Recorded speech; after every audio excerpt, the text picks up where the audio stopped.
Hello guys, welcome to edu Ankuran. मैं हूं आपका दोस्त अश्विनी कुमार।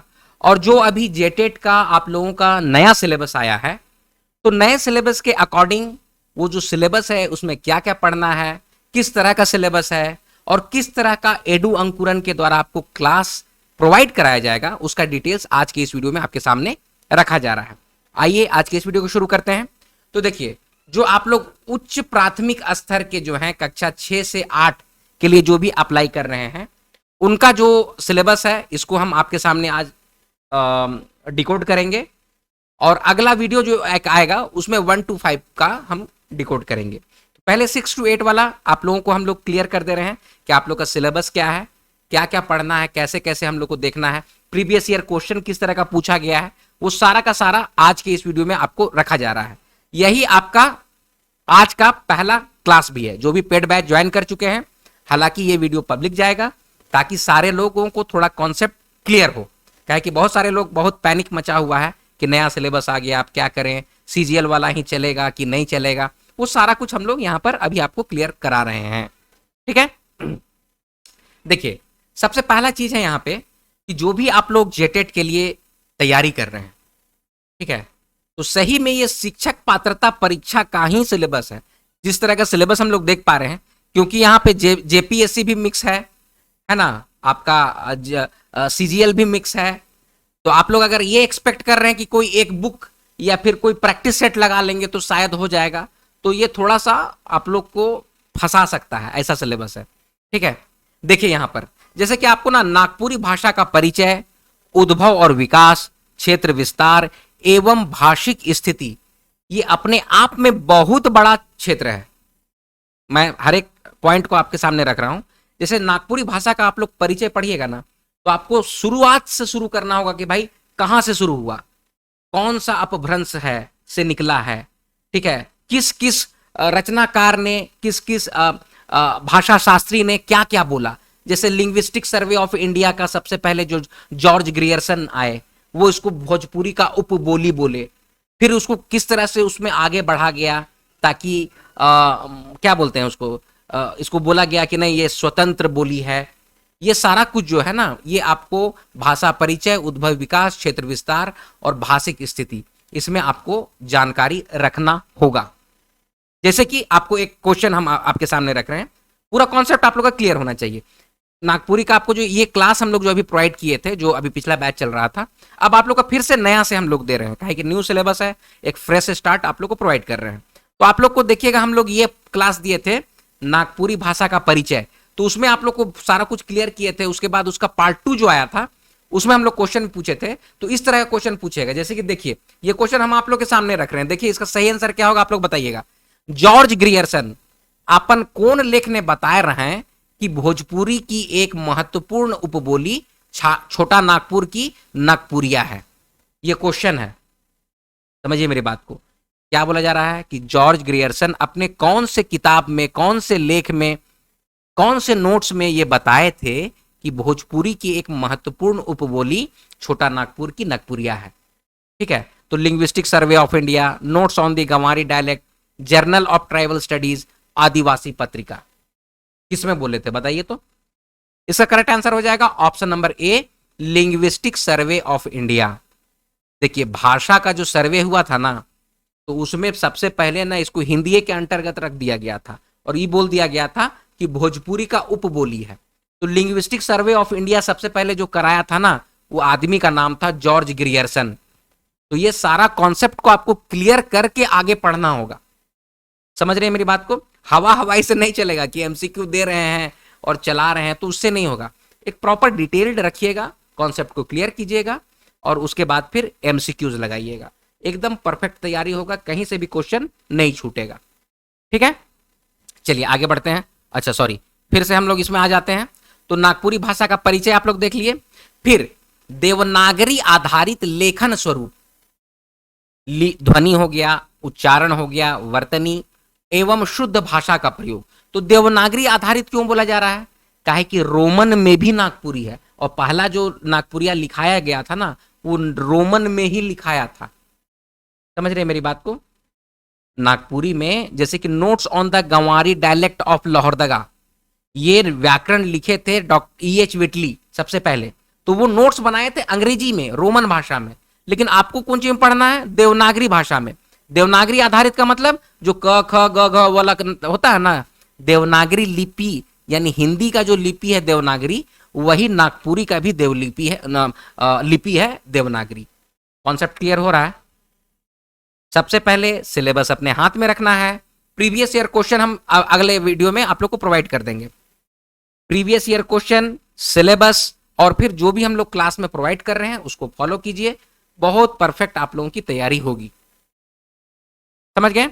अच्छा, अब देवनागरी के अनुसार जो ध्वनि होता है उसका उच्चारण किया जाता है, वर्तनी होता है और शुद्ध भाषा का प्रयोग होता है, वो सब आपको पढ़ना है। तो ये बेस हुआ, लेकिन ये बेस मजबूत कैसे होता है? जब तक आप व्याकरण नहीं जानिएगा उसको क्लियर नहीं कर पाइएगा। किसको क्लियर नहीं कर पाइएगा? शुद्ध भाषा का प्रयोग नहीं कर पाइएगा। काहे कि सबसे छोटी इकाई जो होती है ना, वो क्या होता है? ध्वनि ही होता है। जो सुनते हैं उसी को लिख देते हैं तो वही वर्ण बनता है। वर्णों के समूह से क्या बनता है? शब्द बनता है, और शब्दों के समूह से वाक्य बनता है, और यही वाक्य का वृहद रूप भाषा कहलाता है। तो यही वर्तनी और शुद्ध भाषा का प्रयोग जो है वो आपको ध्वनि, वर्ण, शब्द, वाक्य निर्माण ऐसे करके आपको सीखना होगा। कॉन्सेप्ट क्लियर है? वो हम लोग क्लास में आपको प्रोवाइड किए हैं और अभी फिर से प्रोवाइड करेंगे। अच्छा, अब आ जाते हैं व्याकरण में। आपको संज्ञा, सर्वनाम, विशेषण, लिंग, वचन, कारक, क्रिया, काल, वाच्य, वाक्य संरचना, उपसर्ग, प्रत्यय और समास, ये आपको पढ़ना है। ठीक है, इसको आप लोग एक एक टॉपिक को पढ़िए, फिर एक टॉपिक का एमसीक्यू लगाइए, उसके बाद फिर हम लोग एक प्रॉपर टॉपिक वाइज टेस्ट आप लोग को प्रोवाइड कर रहे हैं। ये सब कीजिए, एकदम परफेक्ट तैयारी होगा। फिर आगे है पठन बोध, शब्दार्थ, भावार्थ, मुहावरा, लोकोक्ति, कहावत एवं भाषा प्रयोग।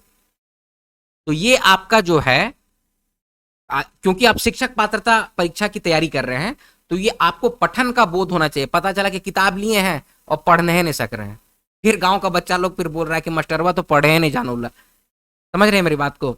तो वैसा नहीं होना चाहिए कि मास्टरवा तो जानबे नहीं करे तो पढ़ावे के, ऐसा नहीं होना चाहिए। एकदम टू दी पॉइंट पढ़ने का आपको बोध होना चाहिए, शब्दार्थ का पता होना चाहिए कि भाई मतलब कि नागपुरी में जो भी शब्द है, जैसे अभी जेएसएससी टेक्निकल वालों को पूछा गया था कि खरिहान का होता है, दौरी खेद, दौरी का मतलब उन लोग ने, जबकि हम लोग अपने क्लास में कई बार बताए हैं दौरी खेदना क्या होता है, खरिहान क्या होता है। तो ये सब शब्दों का अर्थ आपको पता होना चाहिए, और कुछ ऐसे वे में पता होना चाहिए कि एकदम दिमाग में घुस जाए, ये नहीं कि रट रहे हैं। समझ रहे हैं मेरी बात को? अपने चीज से जुड़ के जो भी चीज है हम लोगों का जो नागपुरिया समाज है, उसमें जो भी शब्द हैं उन शब्दों का आपको भान या ज्ञान, नॉलेज होना चाहिए। कॉन्सेप्ट क्लियर है? अब इसके बाद आता है मुहावरा, लोकोक्ति। ये लोक साहित्य का पार्ट है, इसको प्रकीर्ण साहित्य कहते हैं। मुहावरा हो गया, लोकोक्ति हो गया, कहावत हो गया, इसको प्रकीर्ण साहित्य। प्रकीर्ण साहित्य का मतलब क्या होता है? वैसा साहित्य कि साहित्य अपना वो रूप दिखाता है कि भाई हम, मेरा प्रचार प्रसार कहां तक है, किस तरह से लोग हमको जान रहे हैं, मेरे साहित्य को, तो उसी को प्रकीर्ण साहित्य कहा जाता है। इसमें को मुहावरा आता है, लोकोक्ति आता है, कहावत आता है, पहेली आता है। ठीक है, फिर आगे है लेखन एवं संप्रेषण। उसमें वाक्य निर्माण, अनुच्छेद, संवाद, पत्र प्रारूपण, संक्षिप्त लिखित एवं मौखिक अभिव्यक्ति। तो देखिए इसमें आपको क्या है ना कि लिखने का तो आप लोग का तो एमसीक्यू के फॉर्म में होगा एग्जाम। सुनिए मेरी बात को, पांचवा जो पॉइंट है आप लोग का तो एमसीक्यू में होगा, लेकिन होगा क्या ना कि आपको 5 लाइन का कोई मतलब कि छोटा सा स्टोरी दे देगा, या कोई भी थोड़ा सा कुछ दे देगा और बोलेगा, उससे 3-4 क्वेश्चन बना के दे देगा। हालांकि वो अभी हम नहीं कर पाए, आपको हम लोग बतलाएंगे, इसको भी हम लोग कराएंगे। तो उसमें क्या रहेगा ना कि नागपुरी में 4 या 5 लाइन का स्टेटमेंट रहेगा, और उसके नीचे कुछ क्वेश्चन दिया हुआ रहेगा, और उसको आप लोग को लिखना होगा। ठीक है, कॉम्प्रिहेंशन टाइप का भी रहेगा, उसको भी करना होगा। तो उसी चीज को यहां पर लेखन एवं संप्रेषण बोला गया है। अब वाक्य निर्माण, तो वाक्य कुछ दिया हुआ रहेगा, वो पूछेगा कि ये सही है या गलत है, कोई अनुच्छेद दे देगा, उससे कुछ क्वेश्चन बना के दे देगा, और उसमें आपको एमसीक्यू क्वेश्चन में रहेगा कि ये क्वेश्चन क्या होगा।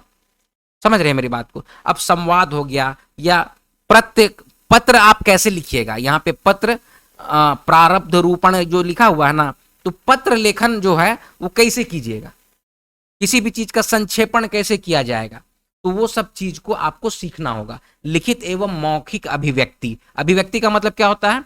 कोई भी चीज को प्रकट करना, अपने चीजों को सामने रखना, उसी को बोला जाता है अभिव्यक्ति। मतलब मुंह से आप बोलने सक रहे हैं क्या? तो देखिए एग्जामिनेशंस जो होगा उसमें आपको वाइवा तो नहीं होगा, वाइवा तो नहीं ना हो रहा है, तो आपको बस इसको डाल दिया है, समझिए मेरी बात को। लेकिन आप ये जानिए कि वाक्य निर्माण से आपसे क्वेश्चन पूछे जाएंगे, अनुच्छेद दे देगा, क्वेश्चन दे देगा आपको।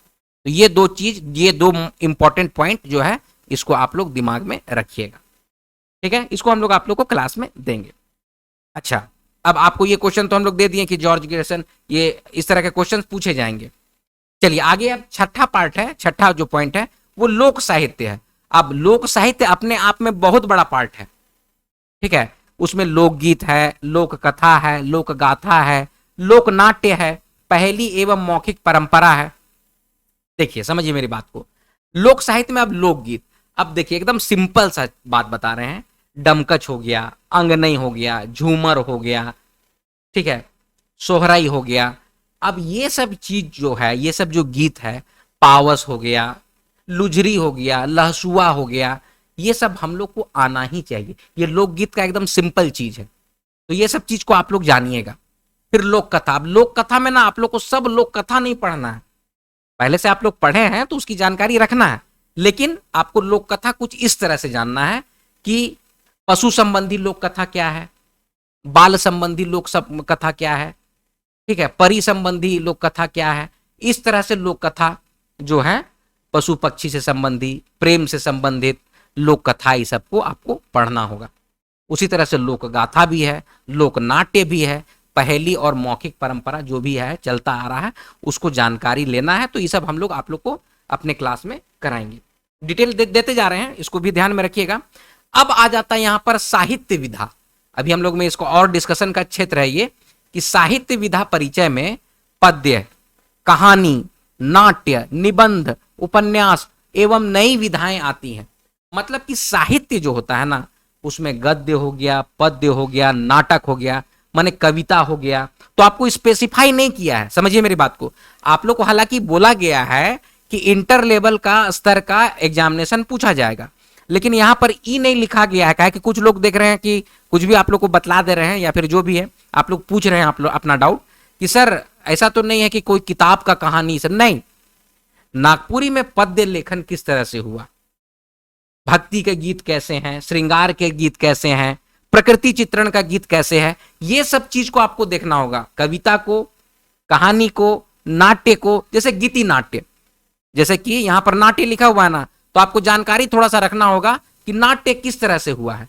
जैसे क्वेश्चन भी पूछा गया है, प्रीवियस ईयर एक क्वेश्चन पूछा गया, क्या क्वेश्चन है देखिए यहां पर, वाणी कर शोभा साहित्य और साहित्य कर शोभा काहे के, ये प्रीवियस ईयर क्वेश्चन है जेटेट का। तो ये आपके ऑप्शन है गीत, कविता, नाटक या कहानी। बताइए क्या होगा इसका आंसर? करेक्ट आंसर हो जाएगा ऑप्शन नंबर सी, नाटक। कि वाणी की शोभा तो साहित्य है, लेकिन साहित्य का शोभा जो है वो नाटक है, ठीक है? तो ये एक तरह का, इस तरह से क्वेश्चन आपको, अब जैसे नाट्य है तो गीति नाट्य है, नारद मोह लीला क्या है, गीति नाट्य है, सहनी उपेंद्र पाल नाहन के द्वारा रचित जो है गीति नाट्य है। समझ रहे मेरी बात को? तो ये सब चीज को आप लोग को पढ़ना होगा, जानकारी रखना होगा। तो ये अपने आप में देखिए आप लोग का सिलेबस जो है ना, बहुत वास्ट सिलेबस है, इतना आसान सिलेबस नहीं है। तो कोई भी अगर बतला दे रहे हैं आप लोग को, कहे कि आप लोग बहुत सारे टीचर लोग भी जुड़े हुए हैं और पूछते हैं, बहुत सारे कोचिंग वाले टीचर आप लोग हैं जो पूछ रहे हैं हमसे, तो आप लोग को क्लियर हम बतला दे रहे हैं कि आप लोग अगर ये सोच के निकले हुए हो यार कि हम किसी का पीडीएफ रट के पढ़ा देंगे, तो ये पॉसिबल नहीं है। बहुत सारे बुक का आप अध्ययन किए हुए हैं, अगर बुक लिखते हैं खुद से, तभी आप लोग ये सब सिलेबस को क्लियर करा पाइएगा। नहीं तो आप लोग ये सोचे हुए हैं कि भाई चल कोचिंग है, लड़का लोग को आ गया है, चल जितना हो सकता है पैसा लो और निकलो, उसमें से आप लोग क्लियर नहीं कर पाइएगा। हम क्लियर एकदम बता रहे हैं, ये सबका ये जेपीएससी लेवल का सिलेबस आपको दिया गया है, हम कई बार से इसको बता रहे हैं। फिर आगे बढ़ते हैं, नागपुरी भाषा का विज्ञान एवं सामान्य भाषा विज्ञान का परिचयात्मक अध्ययन आपको करना है। भाषा विज्ञान के बारे में बहुत अच्छे तरीके से जानकारी आपको होनी चाहिए। ठीक है, फिर आगे है झारखंडीय संदर्भ, भारतीय एवं आदिवासी साहित्य में अंतर संबंध का सामान्य परिचय। अब देखिए ये अजीब सा टॉपिक है।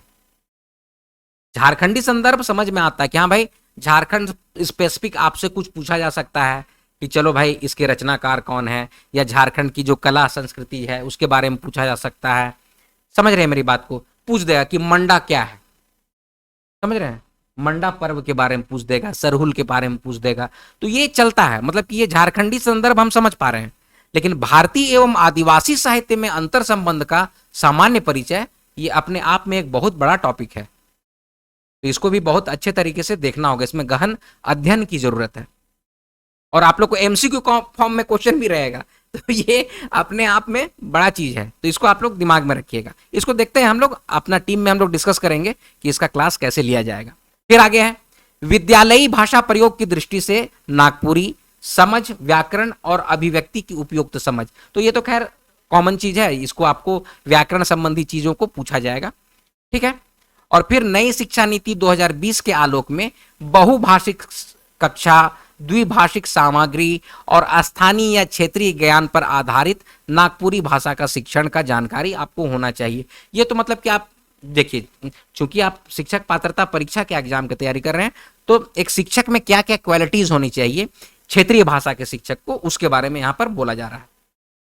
समझ रहे हैं मेरी बात को? तो ये कंप्लीट सिलेबस एकदम to the point, topic wise MCQ के साथ और टेस्ट के बाद टॉपिक वाइज टेस्ट के साथ आप लोग को एडू अंकुरन बैच में प्रोवाइड कराया जा रहा है।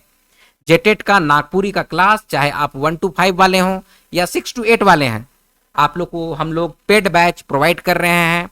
रिकॉर्डेड क्लास, टेस्ट और क्लास नोट्स हम लोग लास्ट में प्रोवाइड करेंगे आप लोगों को। क्लास नोट्स तो लास्ट टाइम ना प्रोवाइड होगा, अभी तो हम लोग अब नया सिलेबस आया तो उसको नए तरीके से तैयार कर रहे हैं।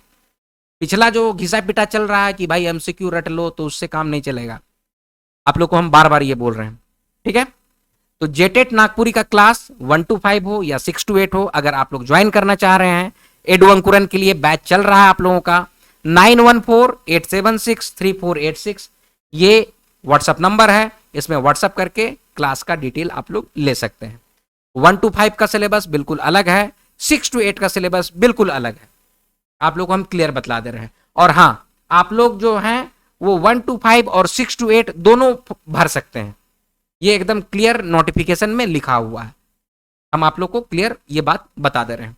ठीक है, तो ये है आज का डिटेल। जो भी क्लास ज्वाइन करना चाह रहे हैं 9148763486 ये नंबर है, इसमें आप लोग कांटेक्ट करके क्लास का डिटेल ले सकते हैं और क्लास ज्वाइन कर सकते हैं। तो ये है आज का वीडियो, आई होप इसको आप लोग समझे होंगे। चलिए मिलते हैं अगले वीडियो में, तब तक आप लोग अपना ख्याल रखिएगा। जय हिंद।